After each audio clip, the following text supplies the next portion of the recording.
जय श्री हरि। हम प्रतिदिन श्रीमद् भागवत महापुराण के संस्कृत श्लोकों का हिंदी भावार्थ सहित श्रवण कर रहे हैं और भागवत के गहनतर भावों को समझने के लिए हम भागवत के अंदर से ही प्रश्न बना रहे हैं।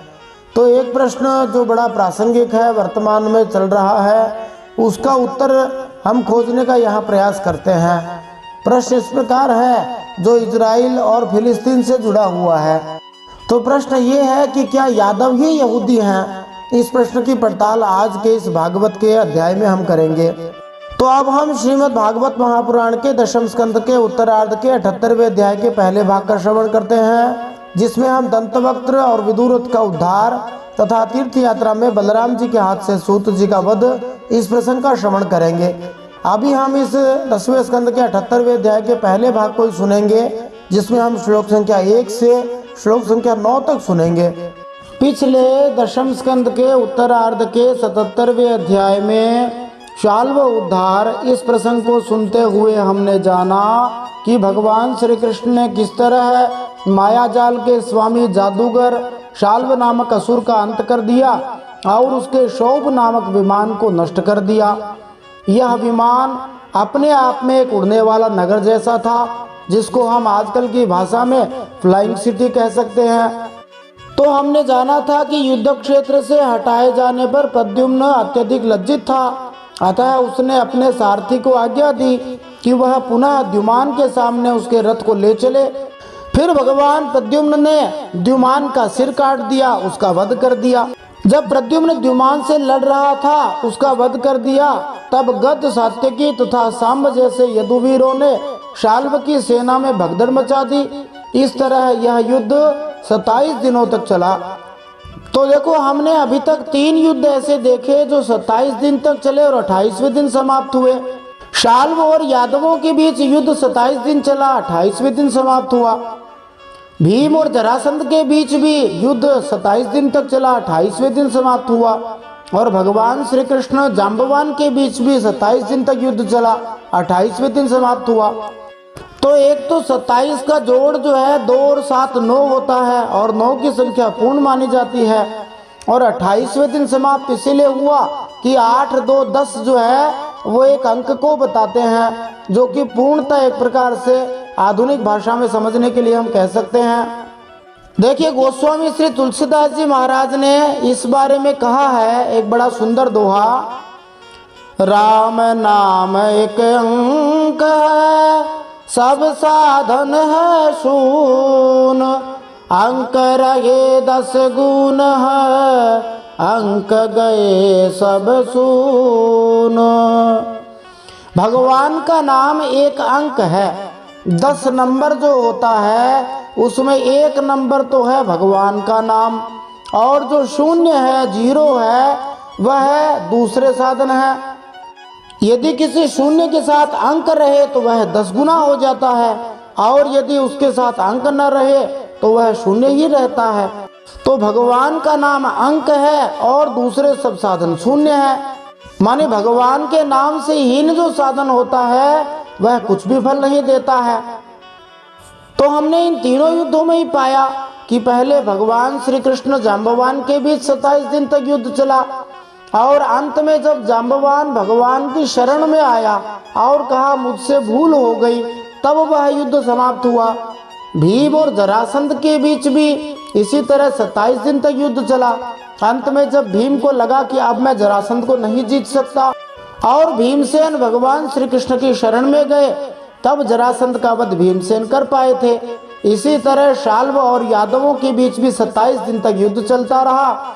एक प्रकार से हम समझ सकते हैं कि यादवों ने, यदुवंशियों ने भगवान श्री कृष्ण से प्रार्थना करी कि आप हमें बचाइए। तब भगवान श्री कृष्ण 28वें दिन इस युद्ध में भाग लेने आए। भगवान कहीं जाते थोड़ी हैं, परंतु फिर भी भगवान ऐसी ऐसी लीलाएं करके दिखाते हैं कि भगवान को पुकारना अच्छा लगता है, भगवान को बुलाना अच्छा लगता है, भगवान को प्रार्थना अच्छी लगती है। वैसे लीला के लिए भगवान श्री कृष्ण धर्मराज युधिष्ठिर के बुलाने पर इंद्रप्रस्थ गए हुए थे। राजसूय यज्ञ हो चुका था, शिशुपाल की भी मृत्यु हो चुकी थी।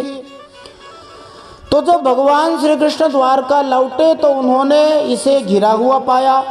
भगवान श्री कृष्ण ने तुरंत दारूक को आज्ञा दी कि वह उन्हें युद्ध क्षेत्र में ले चले। सहसा शाल्व ने श्री भगवान कृष्ण को देख लिया और उसने उनके सारथी पर अपना भाला फेंका, लेकिन श्री भगवान ने इस भाले के सैकड़ों टुकड़े करके इसको खंड खंड कर डाला। भगवान श्री कृष्ण, भगवान श्री विष्णु, भगवान श्री राम जो धनुष धारण करके रखते हैं उसका नाम शार्ंग धनुष है। तो युद्ध की एक अद्भुत घटना घट गई, एक विचित्र बात हो गई, और वह ये हुई कि जब शाल्व ने बाण मारा तब भगवान श्री कृष्ण के हाथ से वह शार्ंग नामक धनुष गिर पड़ा।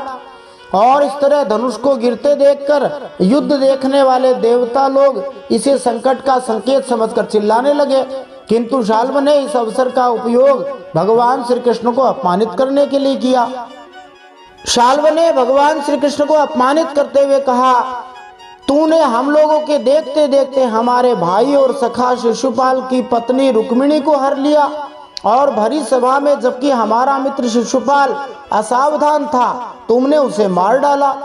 मैं जानता हूँ कि तू अपने को अजय मानता है, यदि मेरे सामने ठहर गया तो मैं आज तुझे अपने तीखे बाणों से वहां पहुंचा दूंगा जहां से फिर कोई लौट कर नहीं आता। अब यहाँ देखो, जो शाल्व जैसे असुर हैं, मूढ़ हैं, वे लोग भगवान को इस प्रकार की बातें कहते हैं, जहाँ साधारण लोग जो भगवान का भजन करके पुनरावृत्ति से मुक्त होना चाहते हैं, जैसा कि शंकराचार्य जी ने कहा है, पुनरपि जननम पुनरपि मरणम पुनरपि जननी जठरे शयनम भज गोविंदम भज गोविंदम गोविंदम भज मूढ़मते। जहाँ शंकराचार्य भगवान कहते हैं बार बार जन्मना, बार बार मरना, बार बार माता के गर्भ में आना दुख का कारण है, इस दुख से मुक्ति के लिए, आय पुनरावृत्ति के लिए भगवान का भजन करो। तो जहाँ भक्त तो भगवान का भजन करके वास्तविक रूप से इस पुनरावृत्ति से छूटना चाहते हैं, भगवत धाम को प्राप्त करना चाहते हैं, और भगवान श्री कृष्ण श्रीमद् भगवत गीता के 15वें अध्याय के 7वें श्लोक में यही कहते हैं, यद गत्वा न निवर्तन्ते तद्धाम परमं मम। जिस धाम को प्राप्त करके वापस इस संसार में आना नहीं पड़ता वह भगवान श्री विष्णु का वैकुंठ धाम है। वही ये असुर लोग कहते हैं कि मैं तुम्हें वहां भेज दूंगा जहां से कोई लौट कर नहीं आता। इसको भी हम सकारात्मक रूप से इस तरह जरूर समझ सकते हैं कि शाल्व संकेत कर रहा है कि अब भगवान श्री कृष्ण थोड़े ही दिनों में अपने भगवत धाम वैकुंठ धाम वापस जाने वाले हैं। खैर, शाल्व भगवान को अपमानित करता है। भगवान श्री कृष्ण ने कहा, जो वीर होते हैं वे व्यर्थ की बकवाद नहीं करते। भगवान श्री कृष्ण ने अपनी गदा से शाल्व पर प्रहार किया, लेकिन वह असुर रक्त वमन करता हुआ दृश्य हो गया। एक क्षण के बाद भगवान श्री कृष्ण के सामने एक व्यक्ति आया। प्रणाम करने के बाद अपना परिचय देवकी माता के दूत के रूप में दिया। उस व्यक्ति ने श्री भगवान को जानकारी दी कि उनके पिता वसुदेव जी का अपहरण शाल्व ने कर दिया है। ऐसे मायावी मूढ़ असुर मायापति श्री भगवान को छलने का मूर्खता भरा प्रयास करते हैं। वे सोचते हैं हम भगवान को मूर्ख बना देंगे। भगवान भी ऐसे असुरों को मोहित करने के लिए विलक्षण लीलाएं करते हैं। जब भगवान ने सुना कि उनके पिता वसुदेव जी का अपहरण हो गया, तब वे भी साधारण मनुष्य की तरह शोक करते हुए दिखाई देने लगे। तब शाल्व ने माया रचित वसुदेव जी का सिर तलवार से काट लिया और उसे लेकर अपने आकाश में स्थित विमान पर जा बैठा। देखो, जब इस प्रकार की लीलाएं हम सुनते हैं तो हमारे मन में शंका हो जाती है कि भगवान ऐसे मायापति कहलाते हैं और साधारण सी माया के वशीभूत हो गए। तुरंत से श्री सुखदेव जी सावधान कर देते हैं। श्री सुखदेव जी कहते हैं कि भगवान माया के अधीन हो गए, माया के चक्कर में फंस गए। इस प्रकार की बात वे लोग करते हैं जो ना आगे की बात जानते न पीछे की जानते हैं। पूर्वापर का विचार न करने वाले कोई कोई लोग ऐसा कहते हैं।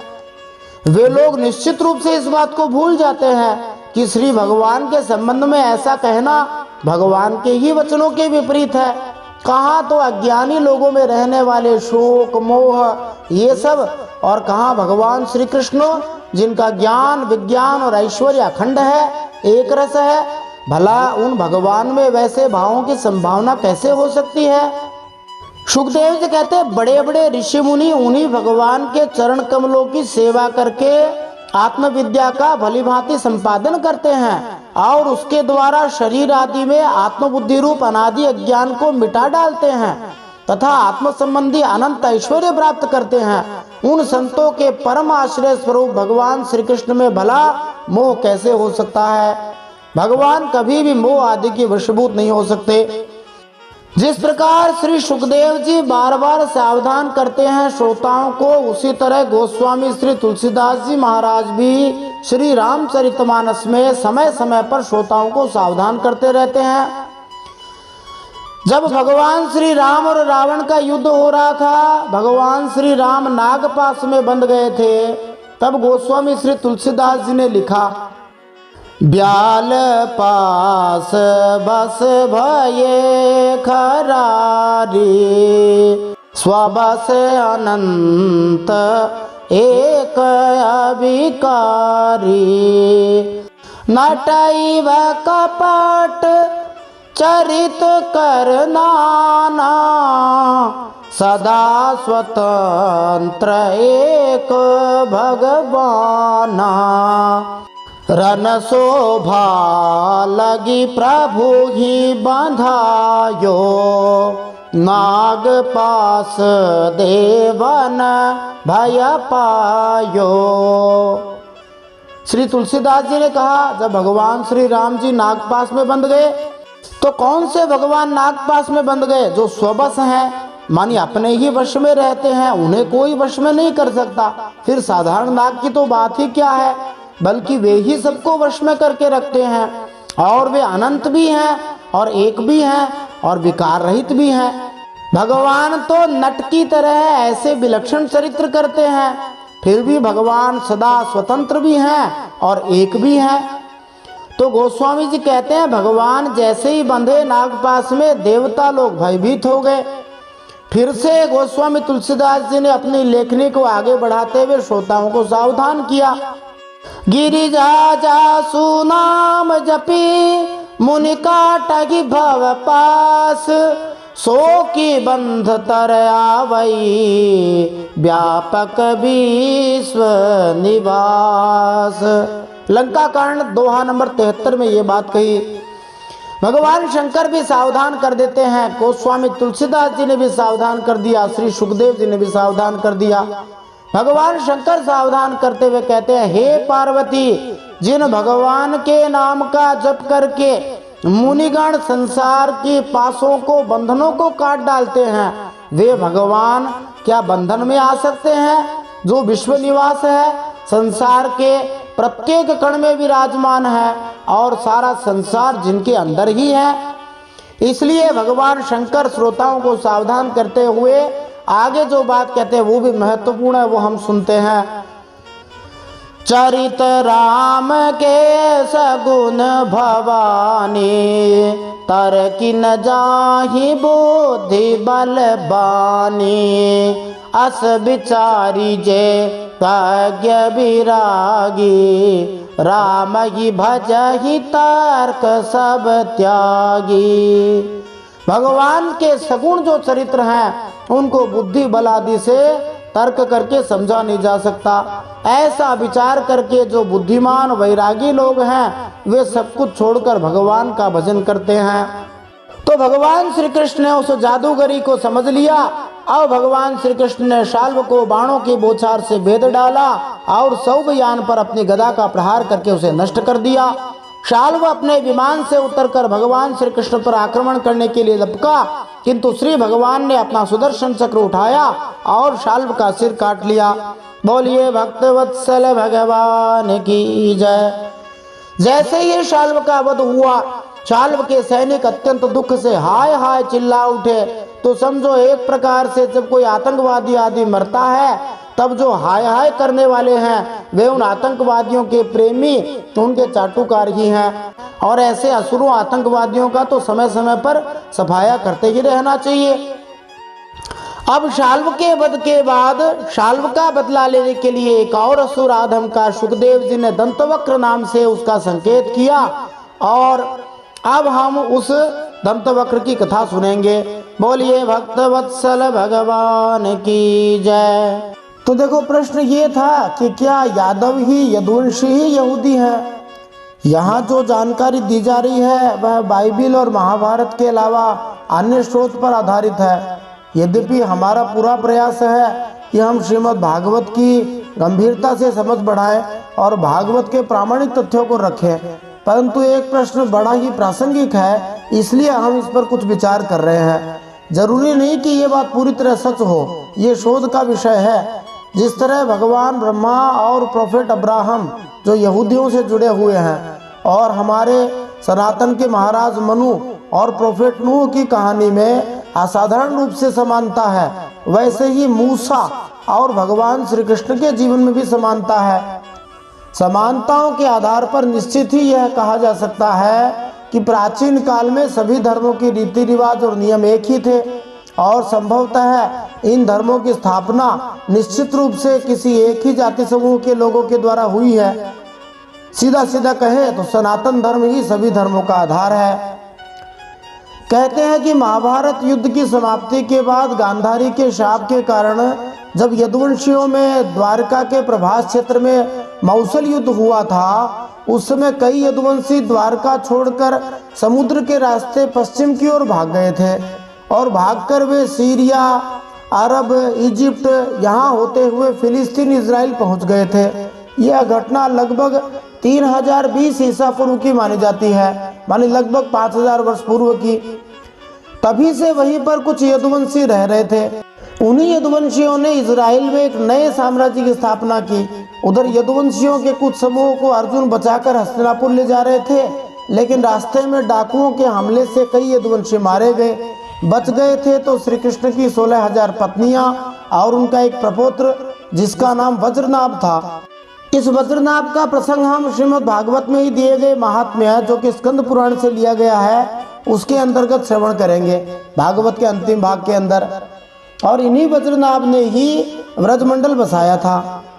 जनश्रुति के अनुसार उधर इजराइल में बसे यदुवंशियों ने एक नए धर्म की स्थापना की, जिससे वे आगे चलकर अब्राम हुए या इब्राहिम जिसको कहते हैं।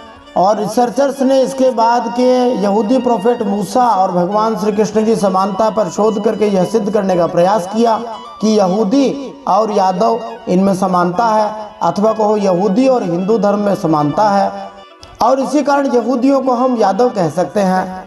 इस पे कुछ और भी तथ्य हैं जिनको हम समझने का प्रयास करते हैं। भगवान श्री कृष्ण और यहूदी धर्म के संस्थापक मूसा, इनके बीच में कुछ समानता है, उसको हम थोड़ा सा लगे हाथ जान लेते हैं। भगवान श्री कृष्ण के जन्म के पहले अत्याचारी कंस के लिए आकाशवाणी हुई थी कि देवकी की 8वीं संतान तेरा वध करेगी।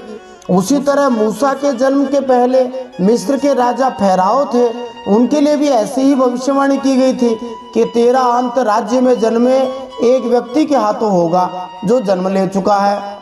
आकाशवाणी सुनने के बाद कंस ने 8वीं संतान के उत्पन्न होकर गायब होने के बाद राज्य के सारे बच्चों को मारने का आदेश दिया था और पूतना भेजी थी। वैसे ही मिस्र के राजा ने भी राज्य के सभी बच्चों को मारने का आदेश दिया था जो 1 वर्ष से कम उम्र के थे। इसी तरह हुक्म के पहले ही जिस तरह भगवान श्री कृष्ण को उनके पिता ने नंद बाबा के यहाँ छोड़ दिया था, वैसे ही मूसा के साथ भी हुआ था। जिस तरह भगवान श्री कृष्ण के बड़े भाई जी बलराम थे, लेकिन प्रमुखता भगवान श्री कृष्ण की ही थी, वैसे ही प्रोफेट मूसा के बड़े भाई हारून थे, लेकिन प्रसिद्धि प्रोफेट मूसा को ही मिली। भगवान श्री कृष्ण के मुख से श्रीमद् भगवत गीता प्रकट हुई तो प्रोफेट मूसा के मुख से यहूदी धर्म के 10 नियम निकले जिन पर यहूदी धर्म टिका हुआ है। भगवान श्री कृष्ण जिस तरह अपने लोगों के साथ मथुरा से निकलकर द्वारका चले गए थे, वैसे ही जब मूसा को पता चला कि उनके पूर्वजों की भूमि तो इजराइल मन यरूशलेम है, तो वे भी अपने सभी हिब्रू कबीले के लोगों को लेकर मिस्र से निकल गए थे। यह दुनिया का सबसे बड़ा धार्मिक पलायन था। और समानता देखिए, श्री कृष्ण के आखिरी दिनों में यदुवंशियों ने उनकी अवहेलना शुरू कर दी थी। कोई भी यदुवंशी भगवान की बात नहीं मानता था, ऐसा संकेत भागवत में हमें मिलेगा। और इसी कारण उनमें आपस में युद्ध हुआ और वे सभी मारे गए। ऐसे ही मूसा की कहानी में भी पढ़ने को मिलता है कि इजराइल के लोगों ने भी मूसा के आदेश को मानने से मना कर दिया था, जिसके कारण उनके कबीले में बिखराव हो गया था।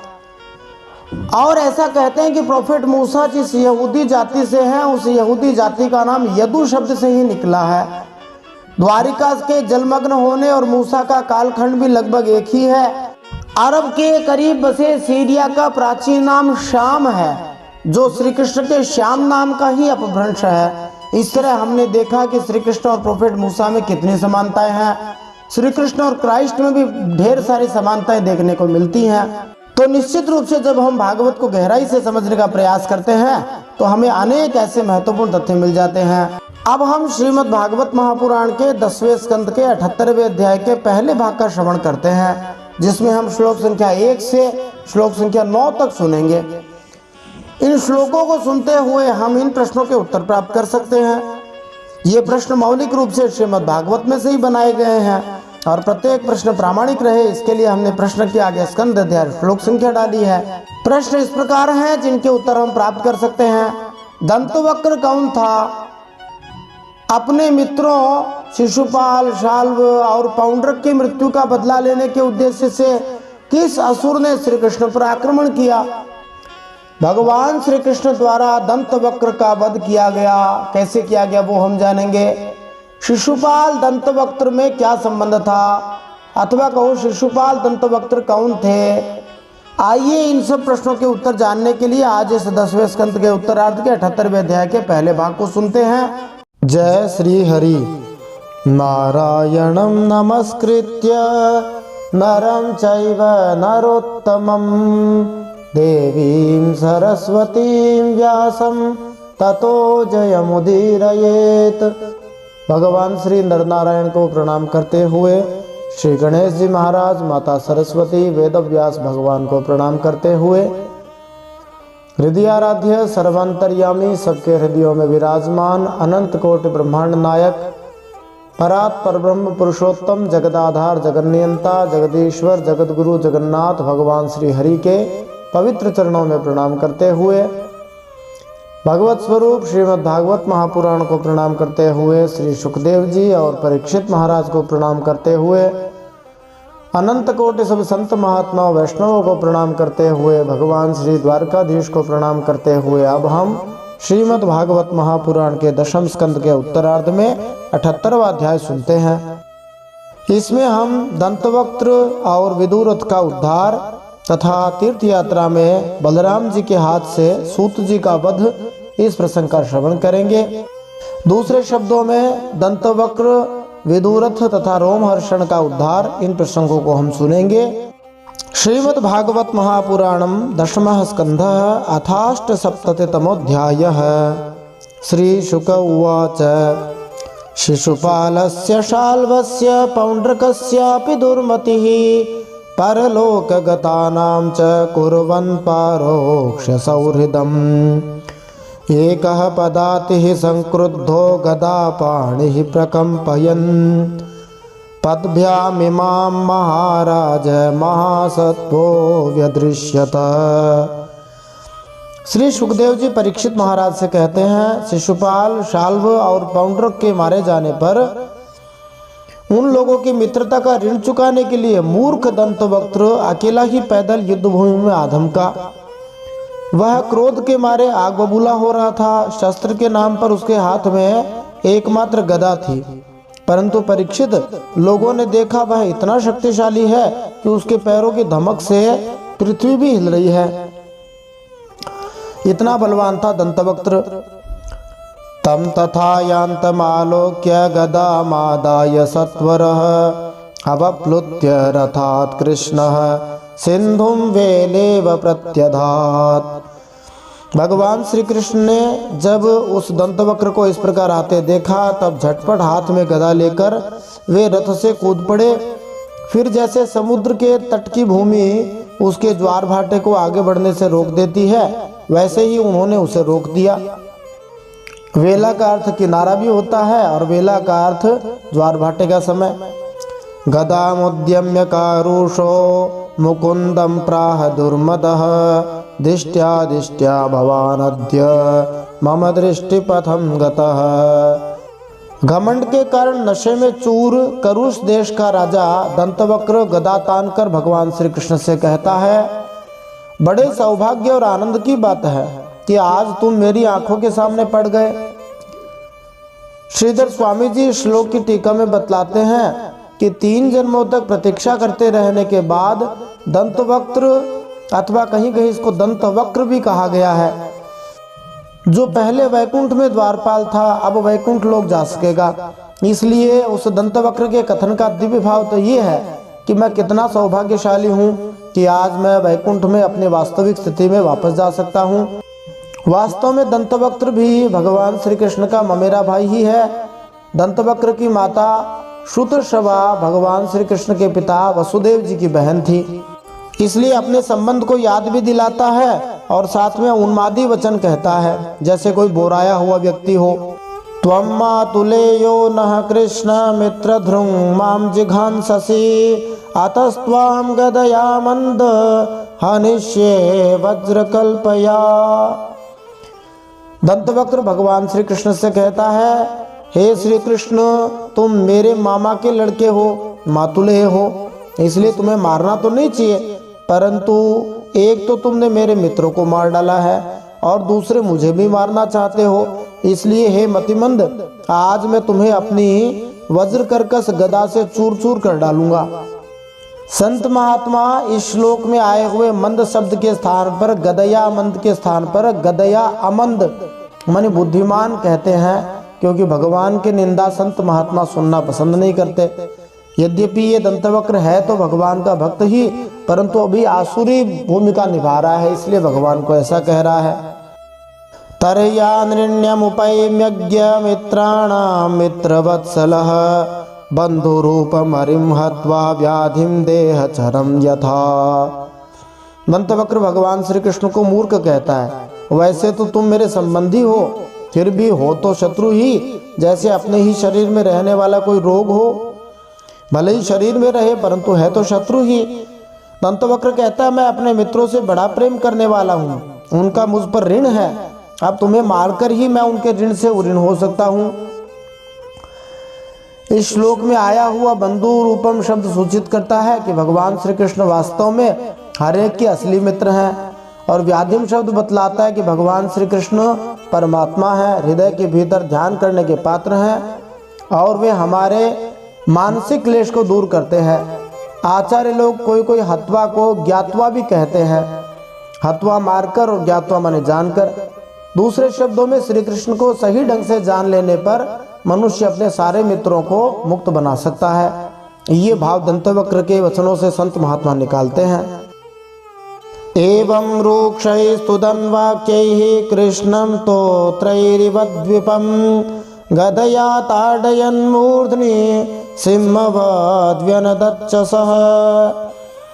जैसे महावत अंकुश से हाथी को घायल करता है, वैसे ही दंतवक्र ने अपनी कड़वी बातों से भगवान श्री कृष्ण को चोट पहुंचाने की चेष्टा करी और फिर वह उनके सिर पर बड़े वेग से गदा मारकर शेर की तरह गरज उठा।